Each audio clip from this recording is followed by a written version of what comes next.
পৌষের দ্বিতীয়ার্ধে রাজধানী সহ সারা দেশে জেঁকে বসেছে শীত। কয়েকটি জেলায় বইছে মৃদু শৈত্যপ্রবাহ।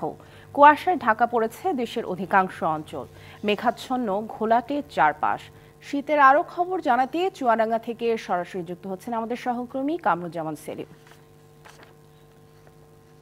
সেলিম, চুয়াডাঙ্গায় আজ সর্বনিম্ন তাপমাত্রা কত এবং শ্রমজীবী মানুষ যারা আছেন তাদের উপর এই শীতের কি প্রভাব পড়ছে জানাবেন।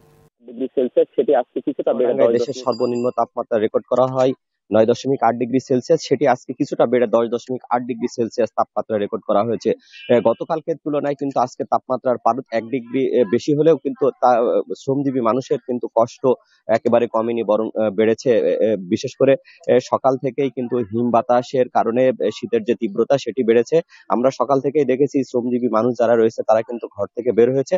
বের হলে কিন্তু এই তীব্র শীতের কারণে কিন্তু তারা কাজ না পেয়ে বাড়ি ফিরতে হচ্ছে, এবং বাড়ি ফেরার কারণে তাদের যে জীবন জীবিকা সেটার উপর বেশ প্রভাব পড়েছে। আমরা রাস্তায় দেখেছি বিভিন্ন মানুষ কিন্তু যারা ছিন্নমূল মানুষ রয়েছে তারা কিন্তু খড়কুটো জ্বালিয়ে শীত নিবারণের চেষ্টা করছে। এদিকে জেলা প্রশাসনের পক্ষ থেকে শীতার্ত মানুষের মধ্যে শীতবস্ত্র বিতরণ শুরু করেছে, এবং প্রথম পর্যায়ে প্রায় 10,000 কম্বল এবং 12 লাখ টাকা 4টি উপজেলায় শীতার্ত মানুষের মধ্যে বিতরণ করেছে। সেটি কিন্তু একেবারে প্রয়োজনের তুলনায় একেবারে অপ্রতুল। যারা শীতার্ত মানুষ রয়েছে তারা বলছে যে আদৌ কিন্তু তাদের শীতবস্ত্র বিতরণ করা প্রয়োজন। জেলা প্রশাসনের পক্ষ থেকে যেটি বলা হয়েছে, আরো কিন্তু ত্রাণ মন্ত্রণালয়ে শীতবস্ত্র চেয়ে কিন্তু পত্র প্রেরণ করা হয়েছে। আমরা আবহাওয়া অফিসের পক্ষ থেকে কাছে যেটা জানতে পেরেছি, তারা যেটি বলছে যে শীতের যে তীব্রতা সেটা সামনের দিনগুলোতে আরো বাড়বে।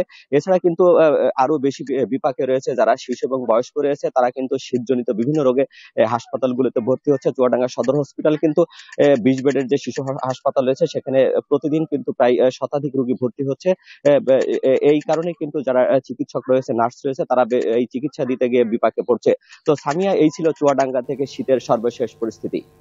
সেলিম, ধন্যবাদ আমাদের সাথে যুক্ত হওয়ার জন্য। শিয়া বাটার ও ভিটামিন ই সমৃদ্ধ lily glam beauty soap. Lily, always beautiful.